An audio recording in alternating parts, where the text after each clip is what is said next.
Voy a leer para ustedes la versión Reina Valera, que dice Colosenses 3, primeros 11 versículos.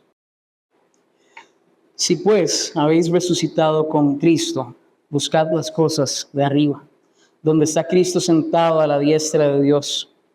Poned la mira en las cosas de arriba, no en las de la tierra, porque habéis muerto y vuestra vida está escondida en Cristo, con Cristo en Dios. Cuando Cristo, vuestra vida, se manifieste, entonces vosotros también seráis manifestados con Él en gloria. Versículo 5.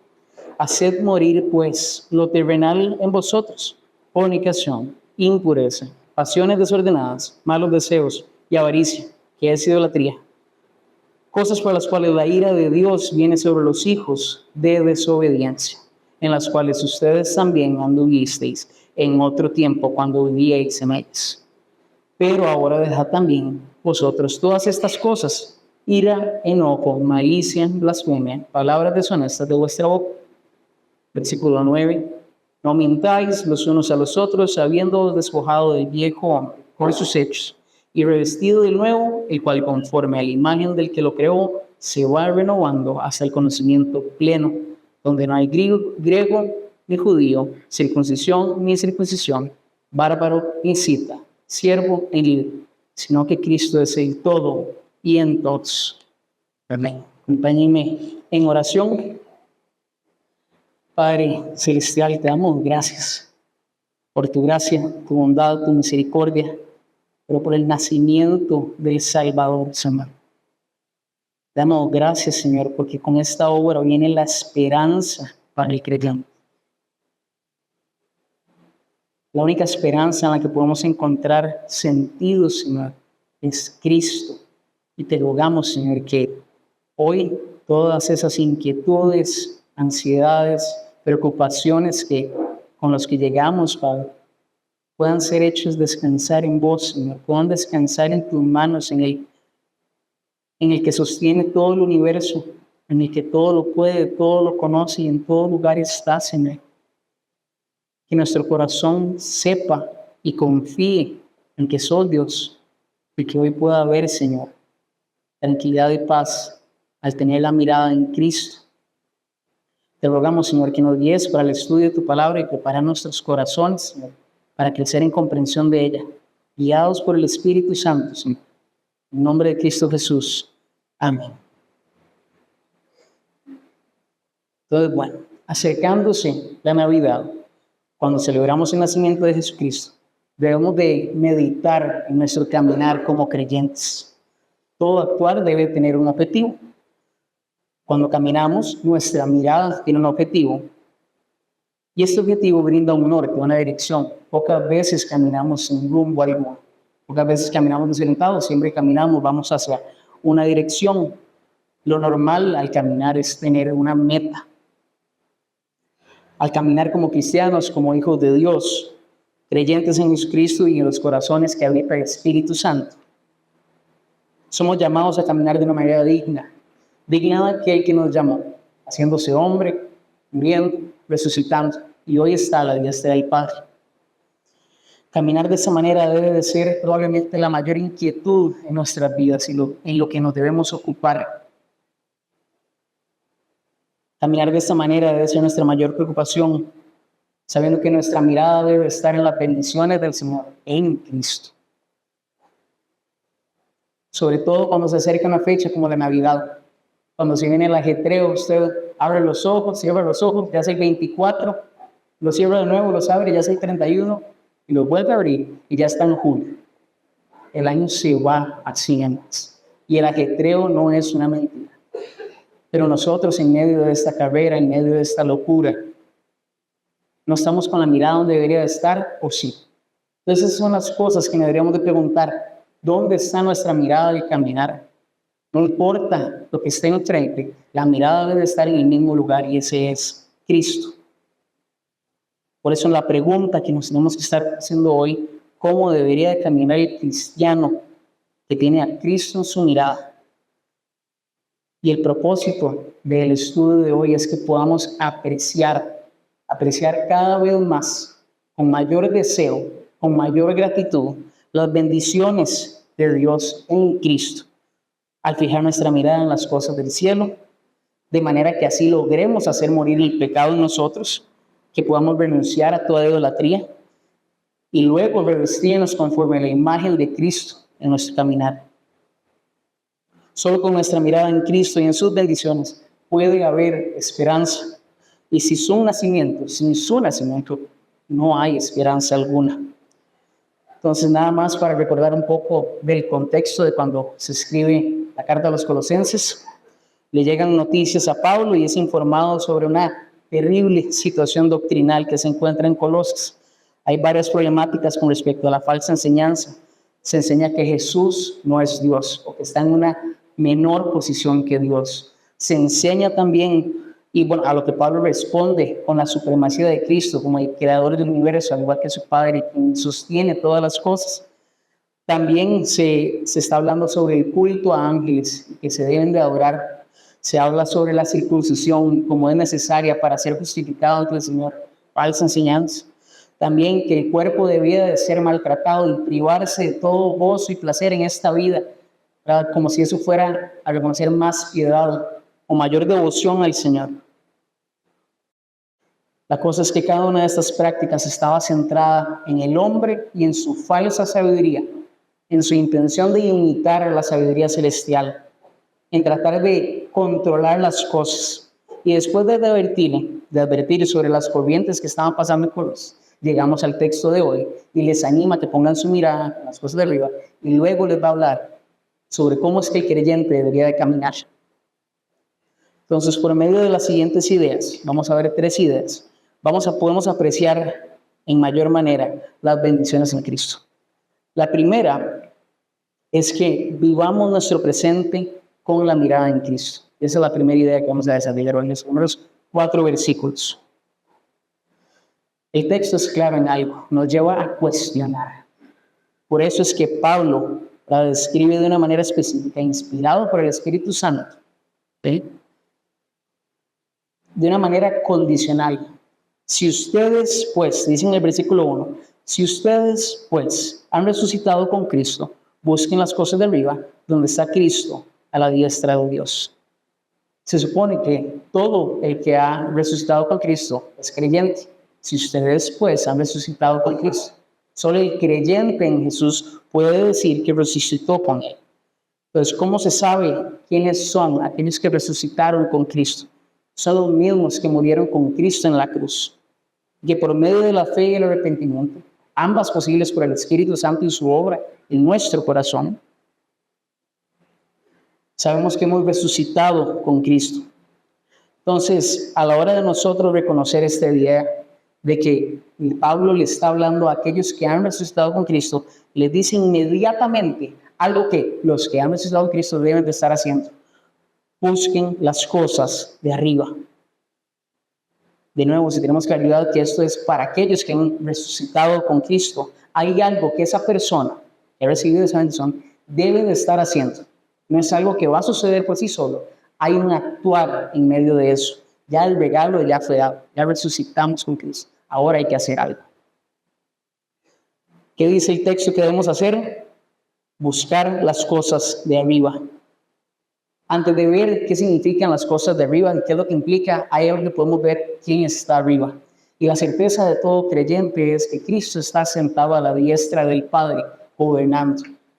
Nuestra esperanza está en que Cristo nació, y celebramos eso en Navidad. Cristo murió, resucitó, ascendió al cielo y está a la diestra del Padre en gloria. Nuestra certeza en eso debe ser firme. Ese no es una especulación. No necesitamos que alguien más nos interprete eso. La Biblia lo dice. Y nosotros tenemos la fe, la claridad de que Cristo está a la diestra del Padre reinando. Y en nosotros tener esa fe otorgada por el Espíritu Santo, nosotros hoy podemos saber que allá es donde nuestra mirada debe de estar. Y esas son las cosas que debemos de estar buscando. En el versículo 2 dice, pongan la mira en las cosas de arriba, no en las de la tierra. Y entra inmediatamente el contraste. Les vuelve a decir, pongan la mira en las cosas de arriba. Y ahora dice, a dónde no las ponga en las de la tierra. Para poder entender un poco mejor ¿Qué son estas cosas de la tierra? Muchas veces nos vamos inmediatamente a que esos deseos de la carne, a esas pasiones, definitivamente se refiere a eso. Pero también lo que Pablo venía hablando en el capítulo 2 era con respecto a estas mismas prácticas que en Colosas estaban haciendo. Estas prácticas de infligir dolor al cuerpo, de adorar a los ángeles, las cosas de la tierra. Quite la mirada de las cosas de la tierra, de esa sabiduría humana que pretende imitar la sabiduría del Señor, y ponga la mirada en las cosas de arriba. Y ahí entramos a qué significan las cosas de arriba. Las cosas de arriba son las bendiciones que nosotros recibimos en Cristo. Nosotros merecíamos la muerte. Nosotros merecíamos estar lejos del Señor. Pero en Cristo, y nuestra fe en Cristo, hoy la mirada en las cosas de arriba implica que hemos recibido la bendición de que Cristo nos justificó ante Dios, que hoy nos podemos acercar al Padre, a tener comunión con Él, ¿verdad? Sin necesidad de un intermediario, sin ningún velo. Podemos acercarnos al Padre confiadamente al trono de gracia y depender plenamente del Señor. Estas cosas que Pablo decía que estaban en la tierra, era lo que les daba garantía a los colosenses, les daban su certeza. Estas prácticas que ellos podían hacer les permitía estar tablas con el Señor. Entonces ahora yo me gano lo que Cristo me dio. No es así.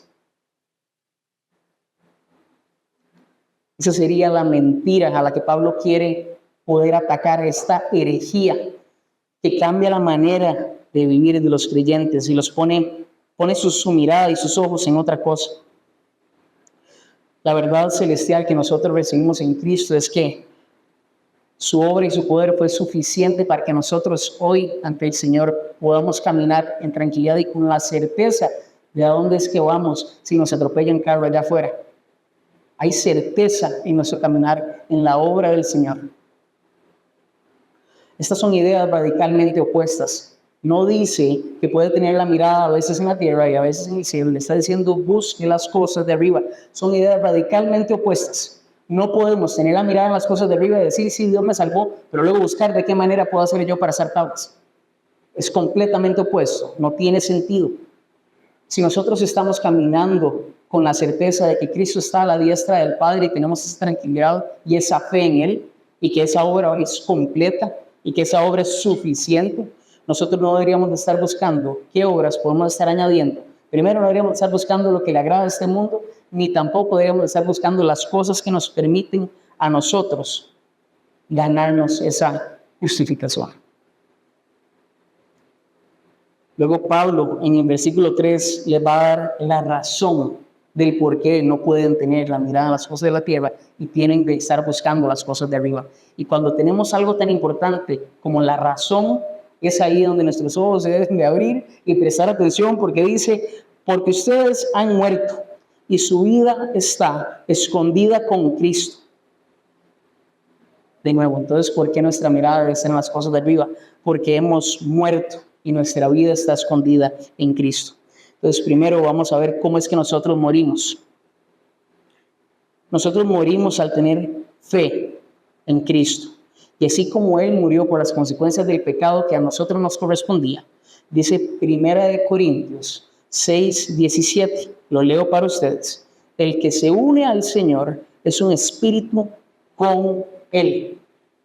Si nuestra fe está en Cristo y Cristo murió, nosotros morimos con Él. También recibimos la resurrección con Él, pero en este momento nosotros vemos que nosotros morimos con Cristo y nuestra certeza es que nuestra vida está escondida en Él. Y cuando pensamos que nuestra vida está escondida en Él, no es que hay un misterio, pues ya es el hecho de que nuestra vida está protegida, guardada, preservada por la eternidad en Cristo. Nuestra vida está escondida en Cristo. La razón por la que la mirada debe estar en las cosas de arriba es porque hemos muerto con Cristo y nuestra vida está escondida en Él, protegida. Nadie nos puede quitar la vida eterna en Dios porque nos la dio Cristo. Nos la esconde y la guarda Cristo. Romanos 8, del 38 al 39. Muchos se lo saben de memoria, muchos en ese versículo lo cantan, pero esto es tener la certeza de que nuestra vida está escondida con Cristo, por lo cual estoy seguro de que ni la muerte, ni la vida, ni los ángeles, ni los principados, ni potestades, ni lo presente, ni lo porvenir, ni lo alto, ni lo profundo, ni ninguna otra cosa creada nos podrá separar del amor de Dios que es en Cristo Jesús, nuestro Señor. Hermano, su pecado no lo aleja del Señor cuando estamos pensando en la eternidad. Claro que rompe nuestra comunión con Él, pero si nuestra fe y nuestra esperanza está en Cristo Jesús y tenemos la certeza de que ni la vida, ni la muerte, ni lo alto, ni lo profundo, ni ninguna otra cosa nos podrá separar del amor del Señor, porque esa vida está escondida en Cristo. Usted y yo no tenemos rol, usted y yo no tenemos nada de participación más que el pecado. No trajimos nada a la mesa, dependemos completamente del Señor. Somos inútiles.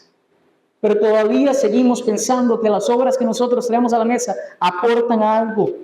Todas esas obras vienen teñidas de pecado si el propósito o el objetivo es justificarnos ante Dios. Ante el Señor nosotros venimos con humildad. Venimos completamente inútiles porque no tenemos nada que aportar. Pero vemos que nuestra vida está escondida en Cristo si hemos resucitado con Él. Podemos caminar no con los pensamientos, no con las emociones, no con las incertidumbres, con la certeza de que nuestra vida por la eternidad la tiene Cristo Jesús guardada. En el Padre tenemos abogado con Cristo Jesús. En Él podemos descansar y caminar cada día sabiendo que en la eternidad nuestra vida está en Él.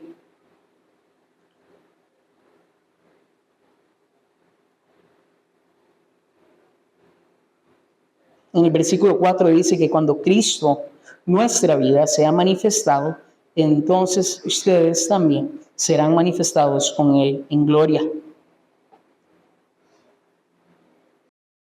Pablo da una explicación de qué es lo que le sucede al creyente que ha muerto a las cosas de la tierra, a esos preceptos humanos que tratan de imitar sabiduría, que tratan de ganarse el favor del Señor. Pero eso siempre va a quedar limitado, siempre va a quedar corto ante lo que el Señor quiere. El texto dice que Cristo es nuestra vida. El pilar del caminar cristiano es Cristo. No es la tradición, no son los hombres, no es lo que usted hace en las mañanas para ganarse el favor de Dios, pero su corazón está en otra cosa. El vivir cristiano es Cristo. Y nuestra dependencia de Cristo es lo que va a determinar cómo nosotros vamos a ir creciendo en nuestra fe. Agrega que Él, Cristo, será manifestado en gloria cuando venga en su segunda venida y la esperanza que tenemos en esa segunda venida. Y como consecuencia de eso, aquellos que resucitaron en Cristo, que tienen su mirada en las cosas de arriba, también serán glorificados. Aquellos que pueden caminar con las verdades celestiales de que la obra de Cristo no es suficiente. Aquellos que pueden caminar sabiendo que su vida está escondida en Cristo. Ellos serán manifestados con Él en gloria. ¡Cuánta esperanza para el pecador! Al meditar en el nacimiento de nuestro Señor Jesucristo y recordar que nosotros morimos con Él, pero que también resucitamos con Él, hay varias cosas que debemos preguntarnos. La primera, y es para que usted la anote y pueda estar meditando en esto a lo largo de la semana. ¿Dónde está nuestra mirada? ¿Dónde está nuestra mirada? ¿Está nuestra mirada aquí en lo inmediato? Aquí en lo que el mundo ofrece, no solo para los deleites y placeres, sino la seguridad que el mundo ofrece para que nosotros nos podamos acercar al Señor? ¿Estamos concentrados en sus promesas y seguridades? La otra pregunta que hay que hacernos es si confiamos que nuestra vida está escondida en Cristo. Nada más recuerden el contraste. Si usted en serio confía que su vida está escondida en Cristo, usted tiene una certeza, una fe, no una palabra, certeza y fe para poder considerar que no importa cuánto hayamos fallado contra el Señor, la obra de Cristo es suficiente. Lo que el Señor quiere es un espíritu humilde que dependa de Cristo para poder llegar a Él. No hay otra ruta. Si nosotros en serio pensamos Juan 14:6, el camino, la verdad y la vida, Nadie llega al Padre si no es por mí, pero aún así buscamos de qué manera, si me leo tantos libros, si hago el estudio teológico, si hago todo lo que tengo que hacer para ganarme la aprobación ante los demás y demostrar por apariencia que yo soy justo,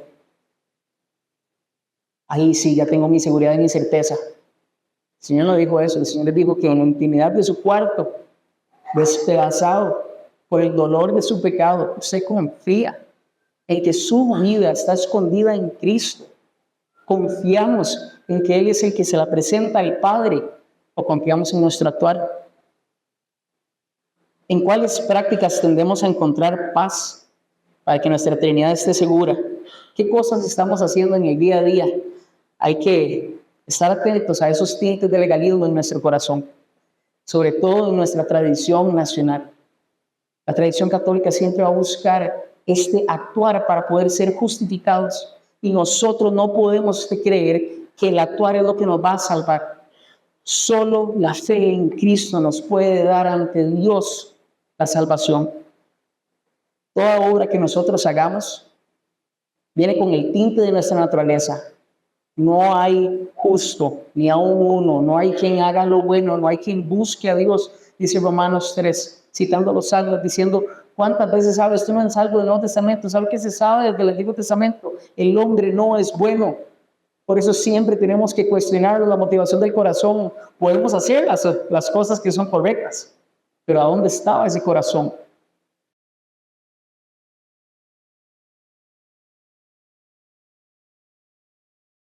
Tenemos que estar alertas a los tintes del legalismo, de la religiosidad que nos engañan.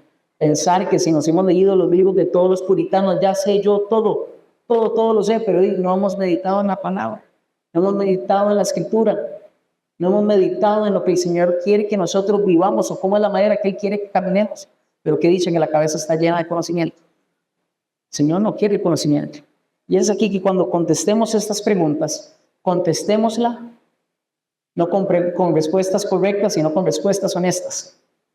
Gracias a Dios podemos dar respuestas correctas, pero el Señor quiere las respuestas honestas. Y si nosotros damos las respuestas honestas ante estas preguntas, creo que podemos llegar humildemente a Cristo para que saber que nuestra vida tiene que estar escondida en Él, no en lo que nosotros hacemos.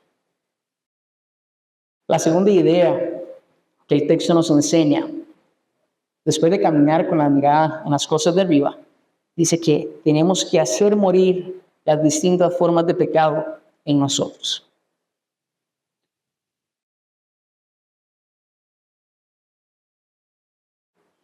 Dice el versículo 5: por tanto, consideren los miembros de su cuerpo terrenal como muertos a la fornicación, la impureza, las pasiones, los malos deseos y la avaricia, que es idolatría. Pablo ya había establecido una idea. Sí, hemos resucitado con Cristo. Sí, hemos muerto a las cosas de este mundo. Amén. Pero el hacer morir el pecado es una obra del cristiano en el día a día. Todos los días tenemos que morir al pecado. El hacer morir al pecado o el renunciar a los deseos de la carne, ¿verdad? Es el sinónimo a buscar el crecimiento en el Señor. Es el indicador de nuestra madurez espiritual, de nuestra fe. Buscando cada día el crecimiento en la vida piadosa y santa. Ese es el proceso que se conoce como santificación. Y uno de los elementos de la santificación, que es progresiva a lo largo del tiempo, conforme vamos creciendo en el Señor, vamos haciéndonos cada vez más santos, no completamente, no perfectamente, eso no va a pasar aquí en la tierra, pero progresivamente vamos creciendo en sensibilidad al pecado y ya no lo queremos practicar. Lo que antes practicábamos, ya no lo queremos hacer. Y hoy lo que estamos haciendo, esperemos en el Señor que no lo queramos hacer después. Esa es esa santificación. Y luego está la parte de mortificación, que es literalmente hacer morir el pecado en nuestras vidas. La mortificación es algo que no cesará, es algo que no va a parar. Hasta que seamos glorificados en Cristo, en esta tierra estaremos esforzándonos por nuestra santificación en conjunto con el Espíritu Santo y por nuestra mortificación en conjunto con el Espíritu Santo.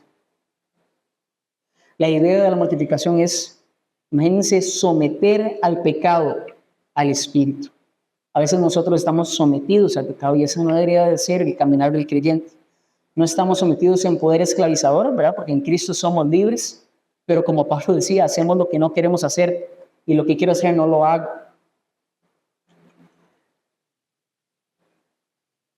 Para poder llevar a cabo tal hazaña de someter el pecado solo por medio del habilitamiento en el Espíritu Santo.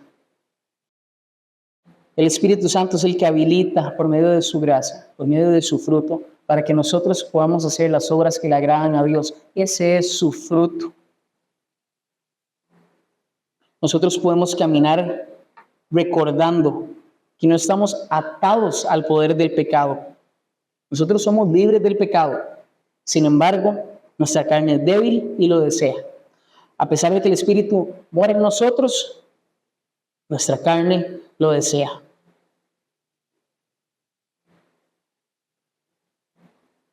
Pablo procede a hacer una lista de los diferentes pecados.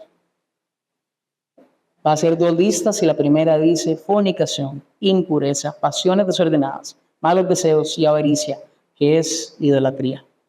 Entonces resulta que Pablo se está acercando a una problemática que estaba sucediendo en la iglesia de Colosas. Se está dirigiendo a los colosenses y están habiendo problemas que tanto fornicación e impureza tienen la misma connotación, que es inmoralidad sexual.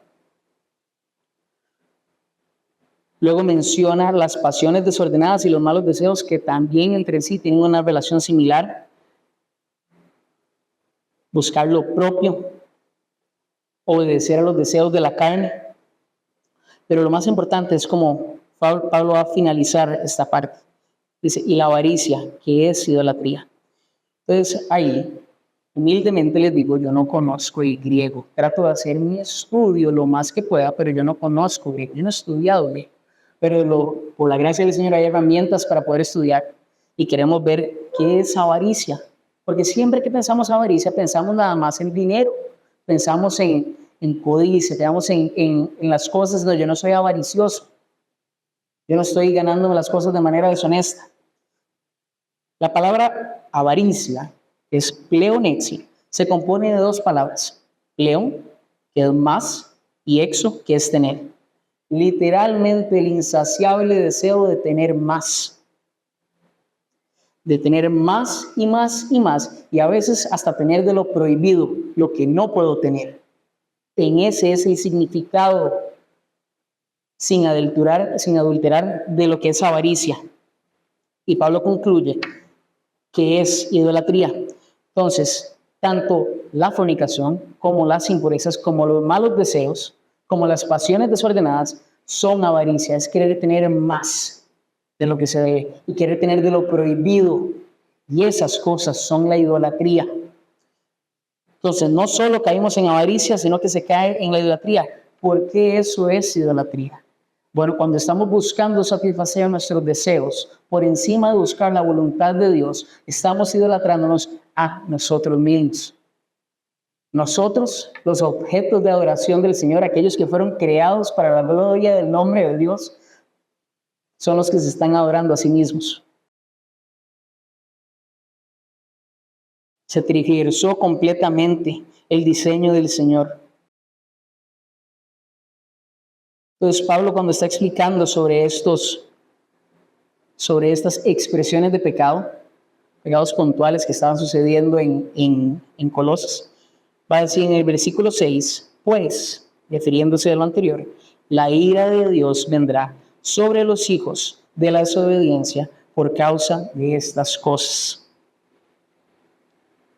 Entonces, no es solo idolatría, todo lo que Pablo menciona en esa lista, también es claramente desobediencia.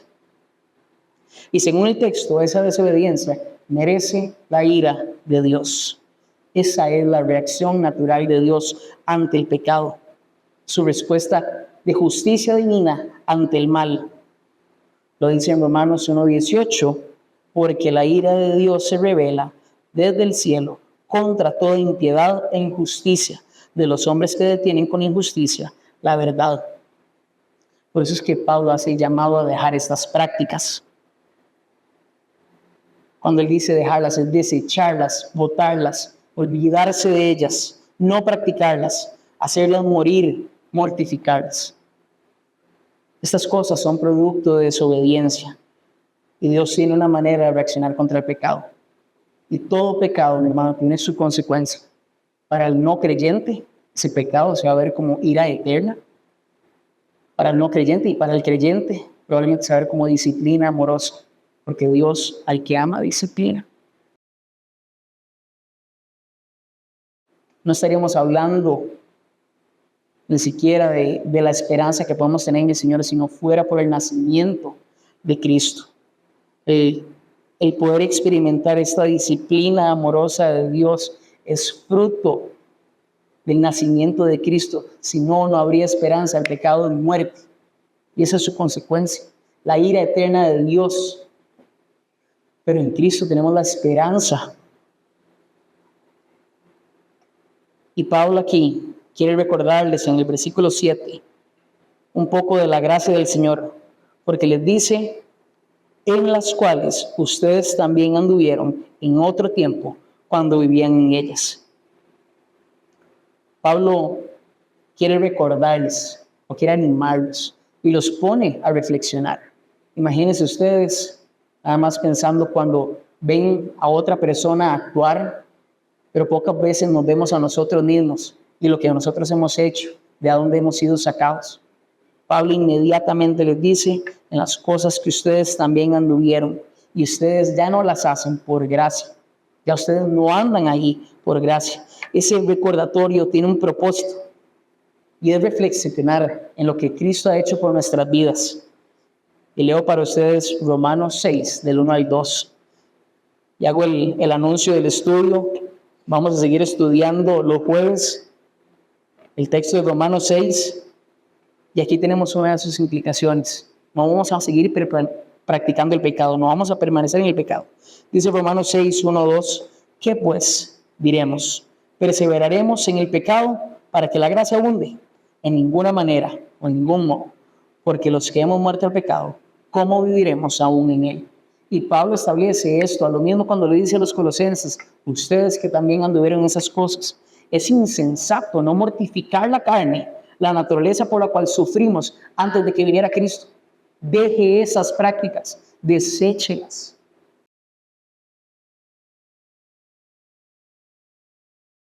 Luego en los últimos dos versículos, en versículo 8 y la primera parte del 9, Pablo les dice, pero ahora desechen también todo esto, ira, enojo, malicia, insultos, lenguaje ofensivo de su boca. Dejen de mentirse los unos a los otros. Otras versiones dicen palabras deshonestas de su boca. Y nada más empieza con un imperativo. Y hemos estudiado que cuando viene un verbo imperativo, probablemente hay que poner atención y en que les está diciendo, dejen estas cosas. La lista de pecados de la ira, el enojo, la malicia, la blasfemia y las palabras deshonestas. Vamos a ir viendo nada más uno por uno qué es lo que tenemos que desechar. Cuando hablamos de ira, hablamos de ese sentimiento de amargura y furor constante. Ese sentimiento de enojo, alguien que está aireado siempre, que en cualquier momento se presenta la dificultad y reacciona. Luego viene la palabra de enojo, que es una expresión de la misma ira. Si hay ira y si hay enojo, ¿okay? O si hay enojo, reacciones de enojo, probablemente es un fruto de esa misma ira. Luego habla de la malicia, cómo buscar dañar a los otros, cómo perjudicar a los demás con nuestro actuar. Luego dice la blasfemia, que siempre le hemos escuchado con respecto a no blasfemar el nombre del Señor. La blasfemia contra el Señor, pero resulta que también se refiere a la calumnia, y no calumniar unos contra otros. Pero curiosamente, cuando calumniamos unos contra otros, también blasfemamos el nombre del Señor. Cuando esa fuente de agua dulce saca agua amarga, eso es calumnia. Y eso es blasfemar contra el nombre del Señor, porque esa criatura a la que blasfemamos, o esa criatura a la que calumniamos, es hija del Señor también, y es hijo del Señor también. Y finalmente, en la lista se refiere a las palabras deshonestas, y lo va a extender con la porción del versículo 9, la primera parte, básicamente diciéndoles, dejen de mentirse unos a otros, dejen esas palabras deshonestas.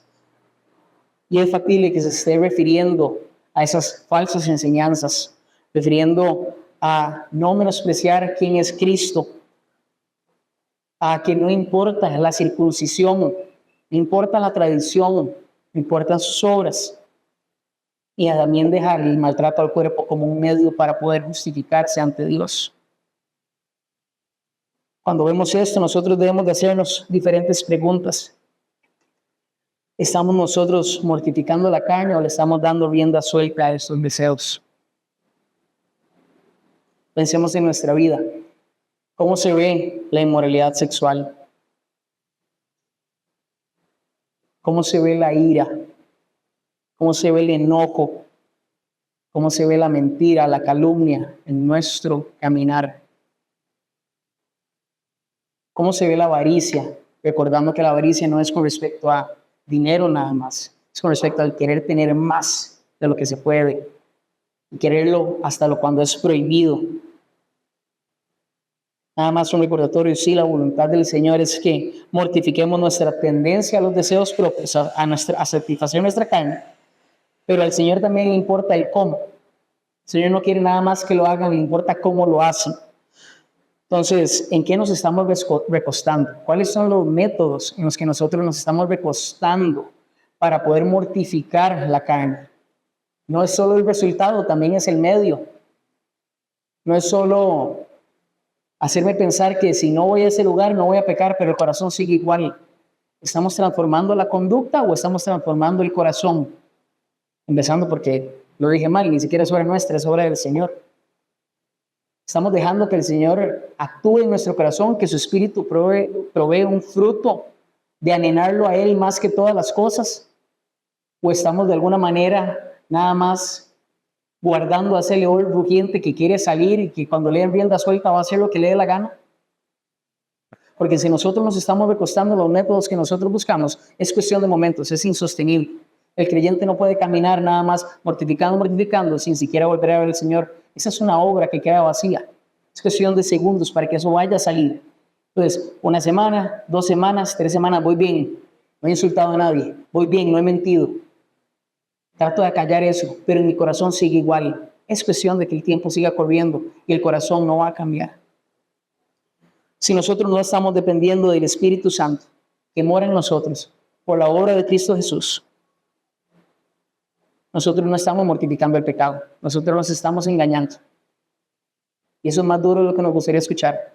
Podemos hacer las acciones correctas con la motivación incorrecta. Podemos dejar de pecar para que los demás no nos vean, pero cuando nadie está viendo, ¿cómo está ese corazón? Son cosas que nos tenemos que preguntar. El creyente, como respuesta a la salvación de Jesús, es habilitado para poder mortificar la carne. El creyente, cuando tiene su fe en Cristo, por la obra del Espíritu Santo que mora en Él, que su vida está escondida en Él, que su mirada está en las bendiciones que da, puede hacer morir los deseos de la carne. ¡Cuánta esperanza para el pecador! Y vemos el último punto. Sabiendo que tenemos que tener la mirada en las cosas de arriba, podemos tener esperanza, podemos hacer morir nuestro pecado, pero también se nos llama a despojarnos del viejo hombre y revestirnos conforme a la imagen de Cristo.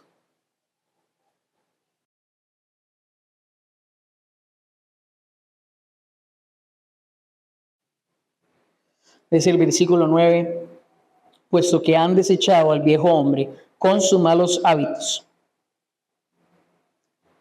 y se han vestido del nuevo hombre, el cual se va renovando hacia un verdadero conocimiento conforme a la imagen de aquel que lo creó. Entonces, antes de ver la explicación del versículo, veamos qué significa cada cosa. Siempre es importante conocer los conceptos, de nuevo, no por conocimiento, sino para ver cómo aplica esto para nosotros. ¿Quién es el viejo hombre? Aquel que tenía los malos hábitos o aquel que comete los malos hechos. El hombre no regenerado, que busca satisfacer los deseos de su carne con cada caminar, con cada actuar, con cada pensar. Este hombre no tiene la intención de hacer morir los deseos de su carne. Pero Pablo hace un contraste y les recuerda que hay que poner una distancia entre el viejo hombre y el nuevo. ¿Y quién es el nuevo hombre? Es aquel que ha sido regenerado, Es lo que todo creyente en Cristo Jesús es. Todo creyente en Cristo es el nuevo hombre, tiene el nuevo hombre y debe de crear esa distancia. Es una nueva criatura, es la luz y la sal del mundo, es aquel que busca andar en justicia y rectitud como un resultado de la salvación de Cristo. No como un medio, sino como un resultado de la obra de Cristo. Esa persona busca andar. Entonces, aquí llega una de las preguntas más cruciales del cristianismo. Si el viejo hombre fue crucificado y el nuevo hombre fue regenerado, ¿por qué aún pecamos? Y es una pregunta que nosotros nos hacemos y la hacemos con el mismo dolor que Pablo se la hace en Romanos 7:15. Lo leo para ustedes. Y dice Pablo, porque lo que hago no lo entiendo, pues no hago lo que quiero, sino lo que aborrezco. Eso hago. Y cuando ustedes leen eso, no sé si les pasa, no sienten un dolor, no sienten una pequeña tristeza. Y lo han leído a veces hasta con ustedes mismos apropiándose de ese versículo. Hago lo que no quiero, hago lo que aborrezco. Mi espíritu, mi corazón quiere hacer lo opuesto. Ese nuevo hombre sigue estando en el cuerpo del viejo hombre. Y esa es la realidad. Ese nuevo hombre sigue estando en el cuerpo del viejo hombre. Y esa es la tendencia de su carne. Este saco de huesos, lo único que tiene o lo único que busca es satisfacer sus propios deseos. Esa carne, ese cuerpo, desea satisfacer su naturaleza. Si nosotros tenemos claro cuál es nuestra naturaleza, buscar lo propio, buscar los deseos, satisfacer cualquiera de los antojos que tengamos, tenemos que luchar habilitados por el Espíritu Santo para poder caminar como el Señor quiere que caminemos. Sí, aunque pequemos, sabemos que nuestra vida está escondida en Cristo. De nuevo, como dijo Romanos 6:1-2, no para seguir pecando. No queremos volver a eso. Queremos alejarnos de eso. Pero en esta vida y en esta tierra no vamos a alcanzar esa santificación perfecta. Nosotros vamos a seguir anhelando la piedad, vamos a seguir anhelando la santidad y por ende vamos, motivados por el Espíritu Santo, buscar hacer morir estos deseos. Cada uno de esos que florece de nuestra propia naturaleza. No es el entorno, no es el trabajo, no son los amigos. Claro que estas cosas importan y si tiene que salir de algún lugar porque usted cree que le está haciendo más mal que el ánimo, pero ese es otro tema, es el hecho de que usted no puede responsabilizar al entorno. Usted no está siendo tentado por Dios, son sus propias concupiscencias, dice Santiago. Es nuestra propia naturaleza, son nuestros propios deseos. Y ahora que entramos a lo que dice el texto, hay que despojarse del viejo hombre. Es una acción que se debe de llevar a cabo de manera intencional y se debe de llevar a cabo de manera activa. La mortificación del pecado no es algo que solo sucede, no es algo que se da inmediatamente cuando creemos en el Señor. Ya para este orden, cuando vamos ese orden, hemos sido regenerados, hemos sido unificados, el Señor nos ha dado vida. ¿Verdad? Ahora podemos ocuparnos en nuestra santificación y en nuestra mortificación. Es una acción que es motivada por tener la mirada en las cosas de arriba, por tener la mirada en el Señor, en su reino y en su justicia. Debemos hacerlo pues el Señor lo ordena. Pero solo es posible despojarse de manera adecuada si la razón es Cristo. Si la razón es esa celebración del 24 de diciembre, no la pata de cerdo. El nacimiento del Salvador del mundo. El nacimiento del Mesías. El problema más grande que tiene este mundo es el pecado, pero hay un Salvador. Y ese mismo hace un llamado a revestirse conforme a la imagen impecable de Cristo Jesús, dice el versículo 10, y revestido del nuevo, el cual conforme a la imagen del que lo creó, se va renovando hasta el conocimiento pleno. No solo renovarse o revestirse y el estándar es mejor que aquel, mejor que el otro, no, a la imagen de Cristo, a su carácter manso, humilde, amoroso, pacífico. A ese mismo carácter es al que hemos sido llamados a ser revestidos, despojándonos del viejo hombre, de esa ira, de ese enojo, de esa avaricia, para poder andar conforme a la imagen de aquel que nos llamó. Hay un estándar Y además, cuando nos vamos renovando, cuando nos revestimos, esa mente se va renovando para conocer cada vez más del Señor hasta el conocimiento pleno, es decir, hasta que lo volvamos a ver. No es conforme al estándar de este mundo, no es conforme a los sabios de este mundo, sino conforme a Cristo. Y llegamos a la última sección. Dice el versículo 11, en esta renovación no hay distinción entre griego y judío, circunciso e incircunciso, bárbaro, escita, esclavo o libre, sino que Cristo es todo y en todos. Esto es para todo aquel que cree en Cristo. Esto no es para aquellos que con una posición alta, con el acarreo de alguna tradición cultural o religiosa, no es para aquel que hace más que el otro. Esto es para todo aquel que cree en Cristo. Es capaz de poner la mirada en las cosas de arriba.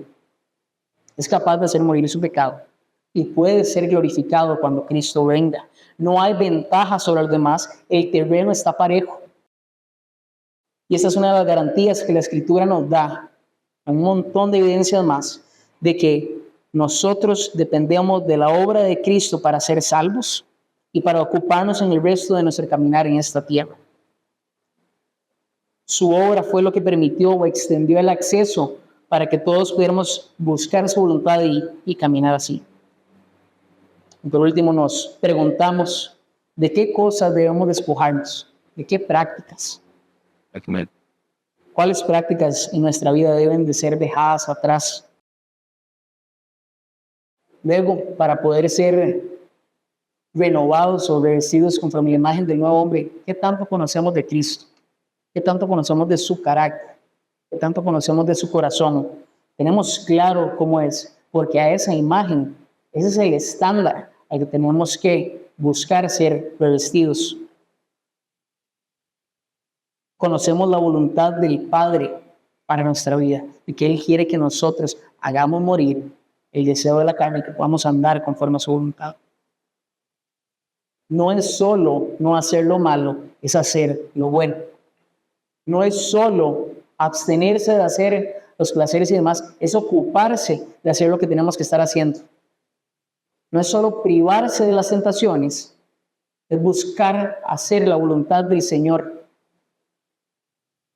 Nos estamos acercando a la celebración más preciosa, el nacimiento del Señor. Y si no fuera por ese nacimiento, no habría de qué estar hablando, no habría de qué estar celebrando, no habría esperanza. Y esa misma esperanza es la que cambia nuestra mentalidad. Y esa mentalidad cambia nuestro actuar para que nosotros podamos ocuparnos, fortalecidos por el Espíritu Santo, fortalecidos por el Señor, para poder andar conforme al agrado que Él establece en su palabra. Su misma palabra es la guía, lumbrera a nuestros pies, lo que nos dice qué es lo que debemos de estar haciendo. No busquemos los preceptos de la sabiduría de este mundo. No busquemos la religión, no busquemos las tradiciones. Busquemos la voluntad de Dios en su palabra, sin adulterar, guiados por el Espíritu Santo. Y en la última diapositiva queda la idea central: solo con nuestra mirada en Cristo y en sus bendiciones puede haber esperanza. Podemos mortificar el pecado y podemos despojarnos del viejo hombre. Y habiendo hecho eso, nos podemos revestir del nuevo hombre según la imagen de Cristo. Mis hermanos, que al meditar en el nacimiento de nuestro Señor, nuestro caminar sea renovado para la gloria de su santo nombre. Acompáñenme en oración. Padre Celestial, gracias por Cristo. Gracias por su obra. Padre, porque hiciste hombre, viniste al mundo. La muerte que nosotros merecíamos, Señor. En Cristo Jesús, toda tu ira fue descargada, Padre. Todo el dolor, toda la muerte, Señor. Pero hoy, Señor, con la mirada en Él, con las bendiciones, Señor, de saber que nuestra vida en Él está escondida por la eternidad, que no hay nada que le podamos agregar a esto.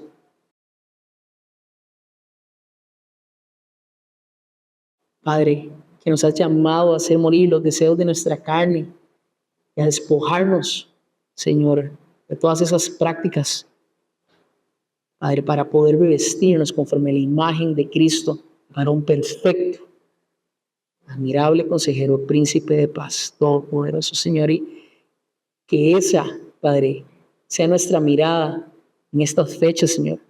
Y te rogamos, Señor, que pase diciembre y sigamos meditando en la obra de Cristo, en su nacimiento, Padre, y en tu poder y en tu plan soberano, Señor, para que nosotros pudiéramos obtener estas cosas. Gracias, Señor, por permitirnos estudiar tu palabra. En el nombre de Cristo Jesús. Amén.